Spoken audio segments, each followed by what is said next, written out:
हरियाणा आम आदमी पार्टी के प्रमुख आदरणीय सुशील गुप्ता जी, नरेंद्र शर्मा जी, भाई हरेंद्र भाटी जी, राकेश वर्मा जी, विनोद जी, केजी शर्मा जी, तमाम दूसरे साथीगण वर्मा जी, सभी साथियों का बहुत बहुत स्वागत है। आज कुछ अहम मुद्दों को लेकर के आम आदमी पार्टी फरीदाबाद में आपके बीच में हम आए हैं और मैं अनुरोध करूंगा, सबसे पहले जहां सुशील जी का स्वागत है वहीं उनसे मैं अनुरोध करूंगा कि वो मीडिया के साथियों को संबोधित करें और एक बार हम संबोधित कर लेंगे, उसके बाद सवाल जवाब आप कर सकते हैं। परवेश जी और तमाम हमारे सीनियर लीडर भी हैं, मैं उनसे भी आग्रह करूंगा। आदरणीय सुशील गुप्ता। धन्यवाद अशोक तंवर जी। आज जैसा अशोक जी ने बताया 5 महत्वपूर्ण मुद्दे पर हम आपके सामने आए हैं। हरियाणा सरकार वैसे तो भारत सरकार के सांख्यिकी मंत्रालय बताता है कि सामाजिक न्याय में देश में सबसे पीछे है और बेरोजगारी में देश में सबसे आगे है। आजकल विधानसभा में बजट पे चर्चा चल रही है और बजट के जो आंकड़े आपके सामने आए हैं, एक महत्वपूर्ण बात मैं इसके अंदर बताना चाहता हूँ। 2022-23 के बजट में medium and small scale industries के लिए सरकार ने बजट 35 करोड़ रुपये का रखा था कि उनके वेलफेयर के लिए 35 करोड़ रुपये लगाएंगे, परंतु सॉरी टू से कि आधा % भी सरकार ने उसके ऊपर खर्च नहीं कर पाई। आज तक 0.44%, आधा % से कम खर्च किया, सारा का सारा बजट लैप्स होगा। ये हरियाणा सरकार की नीरसता दिखाती है कि हरियाणा में कैसे स्मॉल और मीडियम कैटेगरी के उद्योग ना लगे और जो सरकार अडानी जैसे समूह को प्रत्यक्ष रूप से सहायता पहुंचा रही है, इसका एक वास्तविक दृश्य देखने को मिलता है कि हरियाणा सरकार बजट में अपना small and medium scale industries के लिए आधा % भी उन्होंने खर्च नहीं किया। इसी प्रकार जो गांव और शहर के विकास के लिए town and country planning department के लिए बजट सरकार ने 1000 करोड़ रुपये का रखा था, उस पर भी 1% सरकार खर्च नहीं कर पाई। 0.56% सरकार ने खर्च किया है। गांव की सुविधा सुधारने के लिए, शहर का विकास करने के लिए सरकार का कोई इंटरेस्ट नहीं है कि सरकार वहां में पैसा लगाए और आज तक 0.56% पैसा सरकार ने खर्चा। 22-23 के बजट में 31 मार्च आने वाला सारा पैसा लैप्स हो जाएगा। सरकार इस तरीके से उदासीन है। इसी प्रकार ग्रामीण विकास के लिए सरकार ने 180 करोड़ रुपये का बजट रखा था और 22-23 में अभी तक 6% पैसा सरकार खर्च कर पाई है। 94% बजट इसके अंदर लैप्स होने वाला है। मैं जो उदासीनता दिखा रहा हूँ पशुपालन के लिए, इन्होंने 160 करोड़ रुपये का बजट रखा था जो घटा के सरकार ने खुद ही 92 करोड़ रुपये का कर दिया और उसके अंदर भी 8.46% सरकार खर्च कर पाई है, यानी कि 9% से कम बजट, 8.5% बजट खर्च कर पाई है, बाकी खाली जाएगा। आज पूरे प्रदेश के अंदर चुने हुए पंचायतों के पंच और सरपंच धरने के ऊपर बैठे हुए हैं, उनके अधिकारों को स्नैच कर रही है सरकार और जब वो अपने अधिकार मांगने के लिए जाते हैं तो लाठी और डंडे के साथ सरकार बात करती है। उन पंचों और सरपंचों की उस पंचायत में जो खर्च करना था 2420 करोड़ रुपए का खर्च करना था, सरकार केवल 15% खर्च पाई है। 85% वो लैप्स हो रहा है। पंचायत की तरफ, पशुपालन की तरफ, छोटे उद्योगों की तरफ कैसा सरकार का रवैया है, यह आपके पास मैं बता रहा हूँ। और यही बात किसानों के है। कृषि के विकास के लिए सरकार ने जो बजट रखा था 35 करोड़ रुपए का रखा था और अभी तक 20% खर्च पाई है। 20% खर्च पाई है, 80% वो वापस जा रहा है। सामाजिक न्याय जो भारत सरकार के सांख्यिकी मंत्रालय ने कहा था कि सामाजिक न्याय की दृष्टि के अंदर हरियाणा सबसे लास्ट है, ये भारत सरकार का सर्वे था, हमारा नहीं था। इसके अंदर 53 करोड़ रुपये का बजट रखा था, अभी तक 28% इन्होंने खर्च किया है। ये उदासीनता उनके सामने आ रही है। प्राथमिक विद्यालय, प्राथमिक शिक्षा, वे सरकार ने केवल 50 करोड़ रुपये का बजट रखा था। सबसे पहले तो वो बजट बहुत कम है। केवल 50 करोड़ रुपए का बजट रखा। अभी सर्वे जो सामने आया था, गांव में 28% स्कूलों में इस्तेमाल लायक टॉयलेट नहीं है। 75% छोटे बच्चों को कंप्यूटर की शिक्षा के लिए वहाँ पे कंप्यूटरों का प्रबंध नहीं है, परंतु सरकार ने केवल 39% बजट इसका खर्चा और 61% बजट आज लैक्स हो रहा है। कैसे जो प्राथमिक शिक्षा है उसके प्रति उदासीनता जो सरकार के सामने आ रही है। इसी प्रकार माध्यमिक शिक्षा के लिए, माध्यमिक स्कूलों के इंफ्रास्ट्रक्चर के लिए भी वो केवल 45% खर्च पाए हैं। 350 करोड़ रुपए का बजट था, 45% इन्होंने खर्चा, बाकी सारा लैप्स होके ये बजट लैप्स होने वाला है। बहुत ये दिक्कत की बात है कि किस प्रकार से हरियाणा सरकार इस बजट को लैप्स होने दे रही है, उदासीन है लोगों के प्रति, ना रोजगार के लिए प्रबंध कर रही, ना किसान के लिए कर रही। आज जिस प्रकार से ओले पड़े हैं और वर्षा हुई है, सरसों की 40% फसल इस प्रदेश के अंदर बर्बाद हो गई है और गेहूं की 50% फसल बर्बाद हो गई है, परंतु सरकार पूरी तौर पे मुआवजा देने के लिए इसके अंदर कोई प्रबंध नहीं कर रही है। सरकार केवल जाति और धर्म की बात करके लोगों को झूठे आंकड़े पेश करके लोगों को परेशान करती रहती है।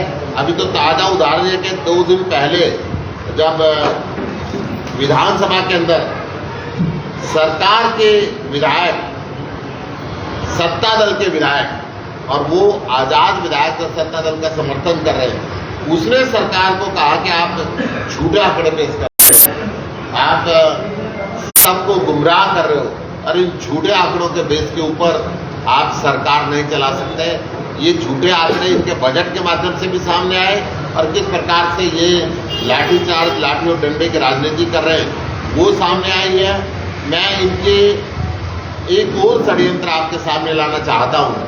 आज जो कोऑपरेटिव बैंक्स हैं, जो सहकारी बैंक हैं, जिनके माध्यम से किसानों को सबसे ज्यादा राहत मिलती थी, उन सरकारी बैंकों को सरकार बंद करने की साजिश रच रही है। मैं एक आंकड़ा आपके सामने पेश करूंगा कि सरकार किस तरीके से सुनियोजित तरीके से जिला वाइज जो डिस्ट्रिक्ट सेंट्रल कोऑपरेटिव बैंक है उनको बंद करने की साजिश रच रही है। अंबाला के अंदर डिस्ट्रिक्ट सेंट्रल कोऑपरेटिव बैंक की सैंक्शन स्ट्रेंथ 242 अधिकारियों की है, परंतु आज केवल 16 अधिकारी काम कर रहे हैं और 226 अधिकारियों की पोस्ट आज उसके अंदर खाली पड़ी हुई है।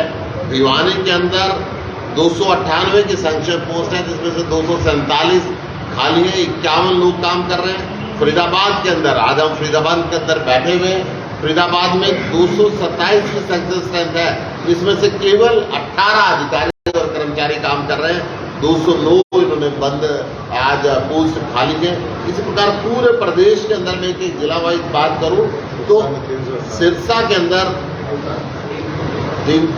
हर जिले के अंदर 358 में तो 293 खाली पड़ी हुई है। यमुनानगर में हर जगह कुल मिला के 4608 सैंक्शन पोस्ट है, जिनमें से केवल 741 पोस्ट भरी हुई है और 3867 पोस्ट खाली पड़ी हुई है। इसी प्रकार कोऑपरेटिव अपेक्स बैंक लिमिटेड की अगर मैं बात करूं तो 593 पोस्ट में से 385 पोस्ट खाली पड़ी हुई है। और इसी प्रकार कोऑपरेटिव बैंक का एक मैं दूसरा और उदाहरण आपको देता हूं, जो district wise district primary cooperative agriculture rural development bank है, जो खेती के विकास के ऊपर ध्यान देते हैं देश स्तर पे। किसानों के साथ जो बिल के खाद का, पानी का, बीज का सारा प्रबंध करने की जिम्मेदारी उनके पास रहती है।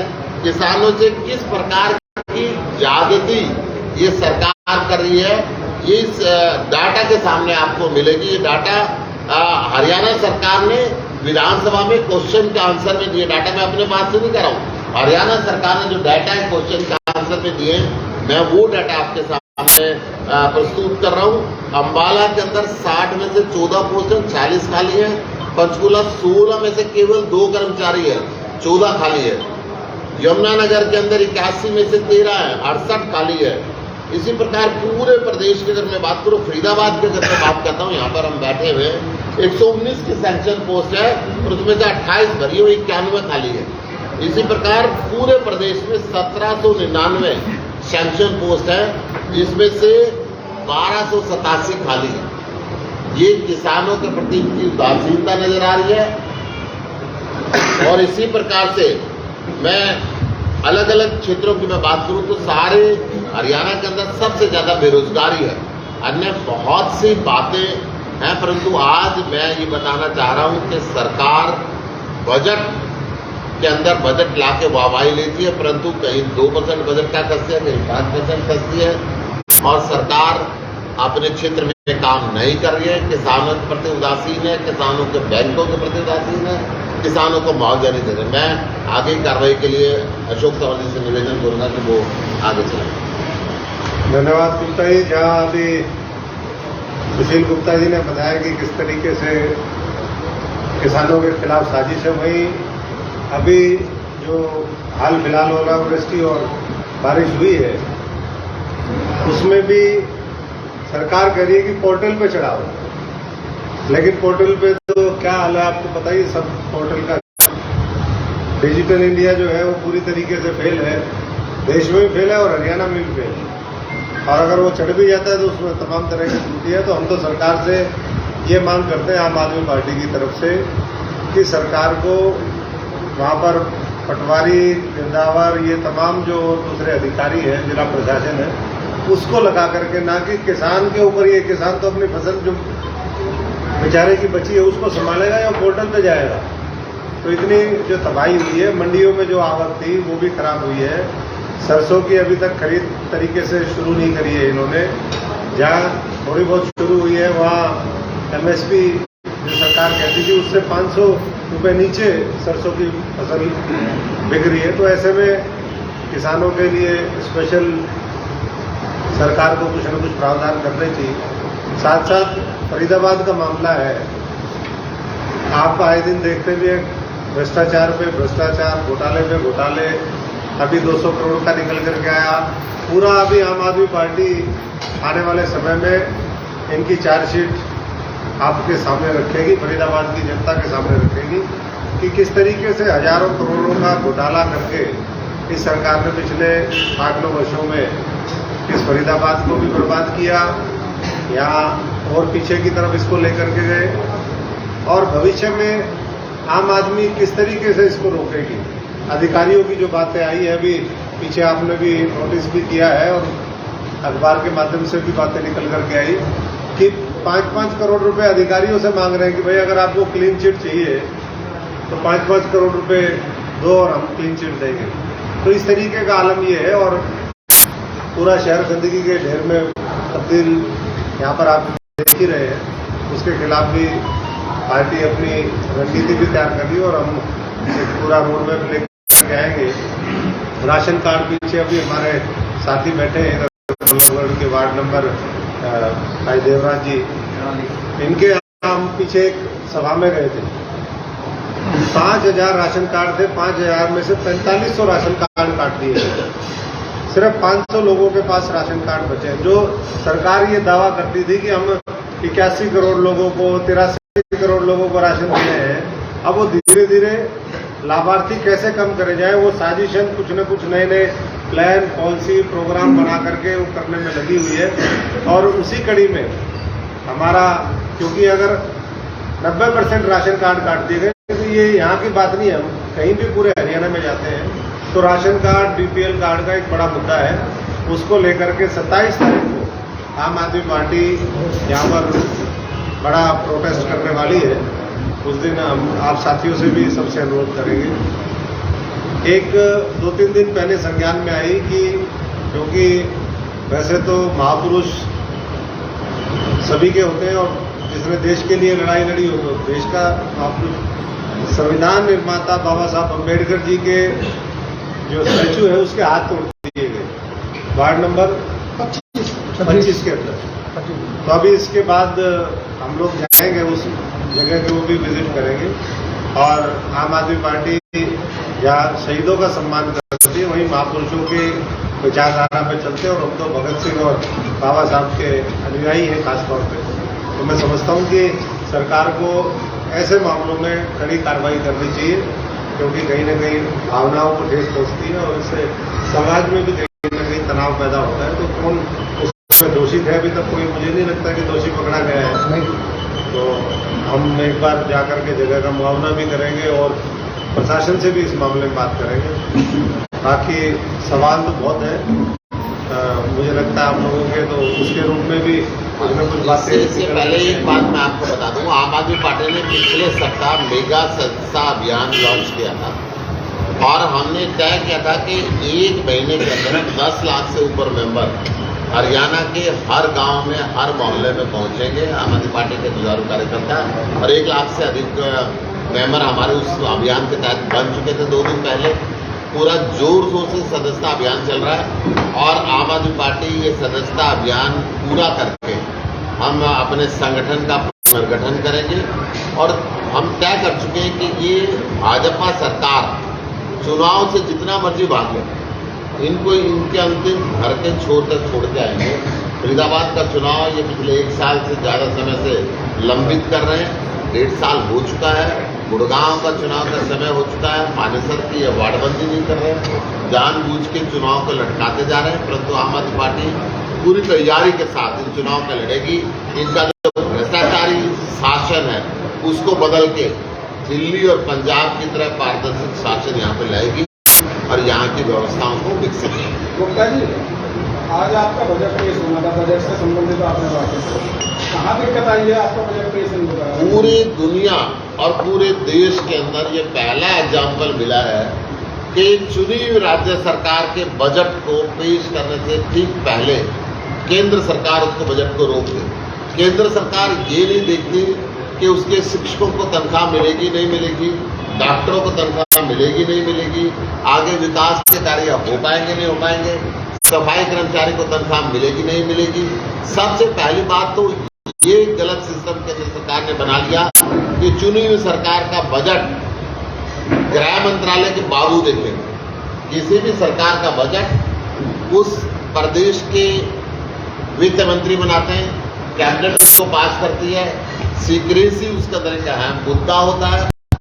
परंतु केंद्र सरकार के दुराग्रह पे दिल्ली सरकार ने 10 तारीख को, इस महीने की 10 तारीख को अपना बजट बनाकर संपूर्ण करके केंद्र सरकार को भेज दिया था और ये कह दिया था कि 21 तारीख को दिल्ली की विधानसभा में बजट पेश होगा। आज वो बजट पेश होना था, परंतु 20 तारीख की रात को मुख्य सचिव आके कहते हैं कि केंद्रीय गृह मंत्रालय के बाबुओं ने कुछ क्वेरीज उसके अंदर निकाली है और प्रधानमंत्री जी के निर्देश पे ये बजट अभी पेश नहीं किया जा सकता।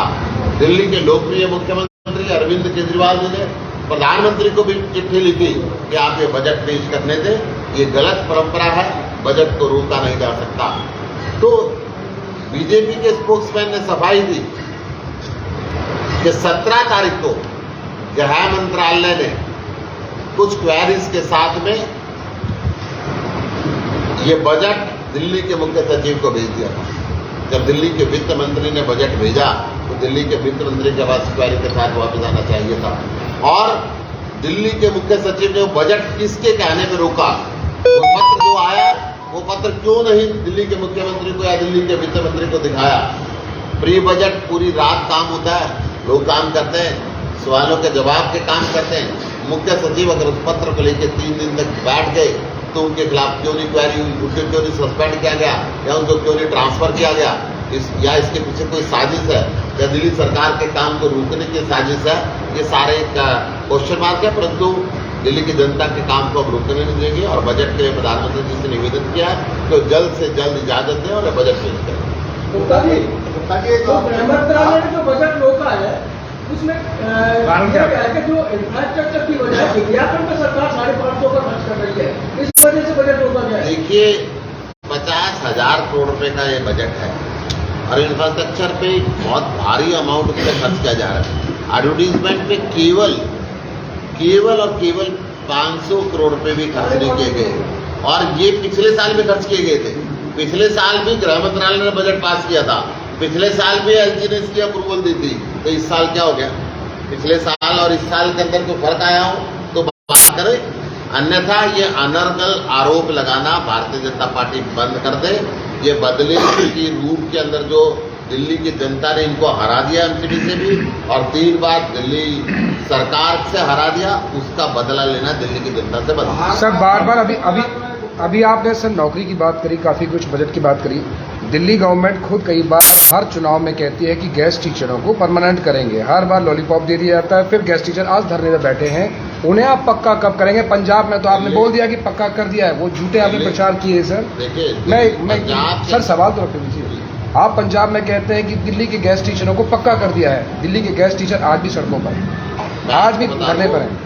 दिल्ली के गेस्ट टीचर की फाइल हमने पहले भी एसडी के पास भेजी थी, परंतु दिल्ली के अंदर पूर्ण संपूर्ण पावर हमारे पास नहीं है और दिल्ली की सर्विसेज भी हमारे पास नहीं है। तो सिर्फ आप पंजाब में क्यों कहते हैं कि हमने पक्का कर दिया? कर दिया ना कि हमने तो अपनी तरफ से कर दिया। ये ऐसा झूठ है सर, झूठ प्रचार है। जब बजट भी पेश नहीं करने देते हैं, या हमारे शिक्षा मंत्री को बंद कर देते हैं, हमारे स्वास्थ्य मंत्री को बंद कर देते हैं बिना किसी आरोप के।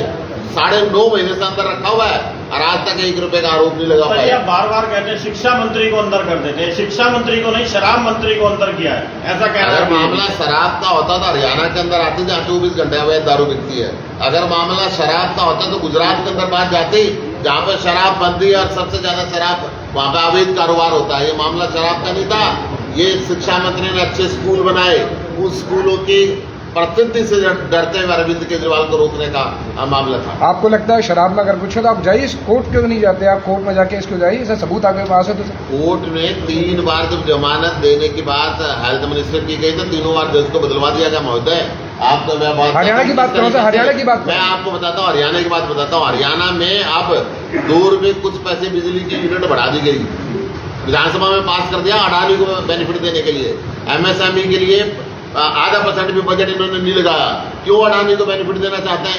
जब हजारों करोड़ रुपए का घोटाला हो गया और सीधा सीधा आरोप केंद्र सरकार के पास आता कि केंद्र सरकार इसके अंदर मिली भगत का काम कर रही है, समूचा विपक्ष उसके अंदर ज्वाइंट पार्लियामेंट्री कमेटी के गठन की मांग कर रहा है, परंतु केंद्र सरकार ने आज तक ना ईडी भेजी, ना सीबीआई भेजी, ना कोई कमेटी बैठाई और ना ही ज्वाइंट पार्लियामेंट्री कमेटी बनाती। इनकी मंशा साफ दिख रही है। ये आज अडानी की सरकार है, भाजपा की सरकार नहीं है। आपने यहाँ का संगठन बंद कर दिया है, क्या कारण रहे? जब परिवार बढ़ता है, सदस्य बढ़ते हैं, तो परिवार में सबको जगह दी जाती है। आम आदमी पार्टी का पूरा हरियाणा का परिवार बढ़ता जा रहा है, लगातार ज्वाइनिंग हो रही है, नई सदस्यता हमने 1 लाख का ये जो 10 लाख का टारगेट रखा, 1 लाख से ऊपर हम इसके अंदर जोड़ चुके हैं। इन सबको मिला के पूरे हरियाणा का संगठन का पुनर्निर्माण। पुराने अधिकारी का कैपेबल नहीं है, पुराने अधिकारी जो बनाए थे आपने कैपेबल नहीं किसने कहा कैपेबल नहीं है? हो सकता पुराने ही दोबारा बने, नए भी बने। जब संगठन का ये बात पूरी कर दूं, उनका सवाल पूरा कर दूं। जब संगठन का विस्तार होता है तो परिवार जब बढ़ता है तो नए परिवार के सदस्यों को भी जिम्मेदारी दी जाती है, पुरानों को भी दी जाती है, नए को भी दी जाती है, इसलिए पुनर्निर्माण। गुप्ता जी, मुख्यमंत्री ने आज गिरदावरी के विशेष आदेश दिए हैं। आपने एक आंकड़ा दिया है 40 से 50% किसानों की बेमौसम खराब होगी, आंकड़ा कहाँ से आया? ये मुख्य अखबारों के फर्स्ट पेज है, दैनिक भास्कर के फर्स्ट पेज की न्यूज है, और ये विधानसभा के अंदर क्वेश्चन भी है। और विधानसभा में सत्ता पक्ष के ये विधायक बोलते हैं कि क्यों आप झूठ बोल रहे हो, और ये गिरदावरी क्यों, पूरी रात क्यों नहीं? जब 40% गेहूं की सरसों की फसल खराब होगी और 50% गेहूं की फसल खराब होगी, किसान को पूरी रात मिलनी चाहिए।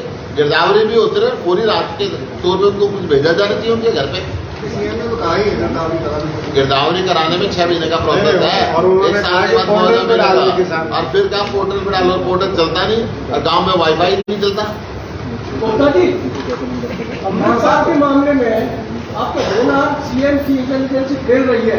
आज पंजाब पुलिस क्या सेंट्रल की एजेंसी उनके हाथ में नहीं आ रहा है। पूरा हिंदुस्तान आज पंजाब के इस कदम की सराहना कर रहा है। गोल एंड मर्डर पंजाब का मामला, बाकी पंजाब ज्यादा जानता है। मैं आपको एक बात सुनिए, अगर धर्म की आड़ में कोई करेगा, उस समय मुख्यमंत्री ने जवाब दिया था कि गुरु ग्रंथ साहब को लेके चले थे और बेअदबी के मामले में हम सामने नहीं आना चाहते। कमजोरों का काम होता है धर्म का सहारा लेना। धन्यवाद। आपने अभी एक बात कही, नगर निगम वाली भ्रष्टाचार 5 करोड़ उसको बचाने के कौन लोग मांग रहे हैं, किसकी तरफ से आ रहा है? जो ये तो उन्हीं अधिकारियों ने कहा है कि पैसे मांगे जा रहे हैं, तो ये सारी चीजें सीधा मुख्यमंत्री कार्यालय साहब। एक बात बता दूं, अब भ्रष्टाचार की जड़ सीधी मुख्यमंत्री कार्यालय से जुड़ी हुई है। जब Haryana public service commission, 5 crore Haryana, सुनिए मैं बता रहा हूँ, 5 करोड़ की बात बता रहा हूँ।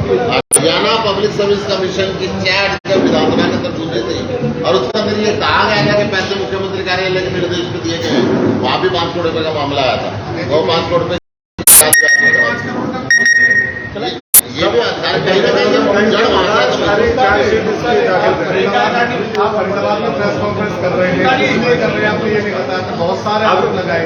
ये तो आप दिल्ली में बैठे करा सकते हैं, फरीदाबाद में प्रेस मामला कॉन्फ्रेंस हरियाणा का है, तो हरियाणा के बाद हरियाणा में आके कर रहे हैं, दिल्ली में बैठ के नहीं। फरीदाबाद दिल्ली में उसको द्वारा 2 बहनों को मार दिया गया, उसको लेकर क्या करेंगे, क्योंकि आम आदमी ने वहाँ पर एक भी ध्यान नहीं दिया।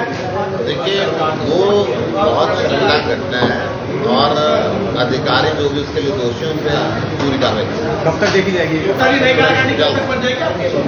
अप्रैल में शुरू